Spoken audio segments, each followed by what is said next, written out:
এই যে পিস্তল, এই যে পিস্তল, এই পিস্তল সহ আছে। এখন বাসায় এখন আছে, পুলিশ আসলে ধরতে পারবেন।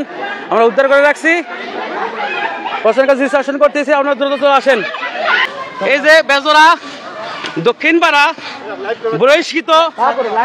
বহিষ্কৃত অটো চোর এবং হচ্ছে হলো বাবা ব্যবসায়ী সনি ফেরদৌস কবির সনি, সে একটা খেলায় অনুষ্ঠানে দাওয়াত না দেওয়ায় সে পিস্তল বের করে। সে পিস্তল জনগণ হয়তো আটক আছে। আমি উপস্থিত প্রশাসনের দৃষ্টি আকর্ষণ করছি। এই যে সে পিস্তল আমি আটক করছি, আমরা ধরছি। আপনার প্রশাসন যে আছেন দ্রুত চলে আসেন। এই যে সে পিস্তল, এই যে পিস্তল দেখতে পাচ্ছেন, এই পিস্তল আটক করছি। বহিষ্কৃত অটো চোর সনি চেষ্টা করতো ওর পিস্তল বের করছে মারার জন্য। জনগণ না ধরলে হয়তো মরে যেতাম আজকে। আমি প্রশাসনের দৃষ্টি আকর্ষণ করছি, দ্রুত এখানে একটা ফোর্স পাঠান, একে ধরেন। শুনতেছি এই যে পিস্তল, এই পিস্তলটা আটক করা হয়েছে। যে যেখানে আছেন প্রশাসনকে অবশ্যই নক করে দেন। এখানে দক্ষিণ পাড়া, বেজরা দক্ষিণ পাড়া, এখানে যেন চলে আসে দ্রুত, দ্রুত যেন চলে আসে। সবাই চলে আসেন, সবাই চলে আসেন।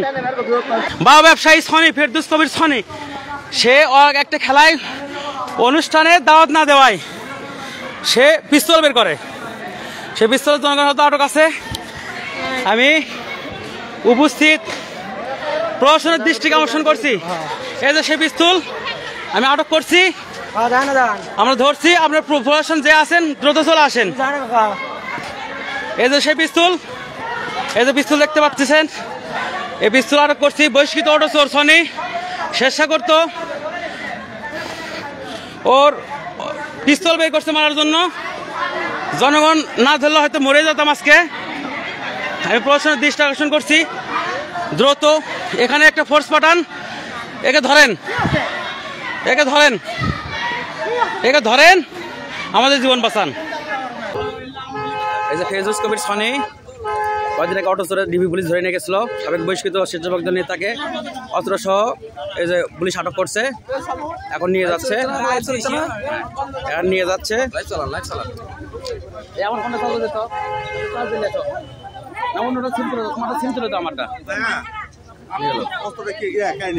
আমি সহ সবাই, আমি ধরে, এই যে আমার নাম মোহাম্মদ রুবেল হোসেন,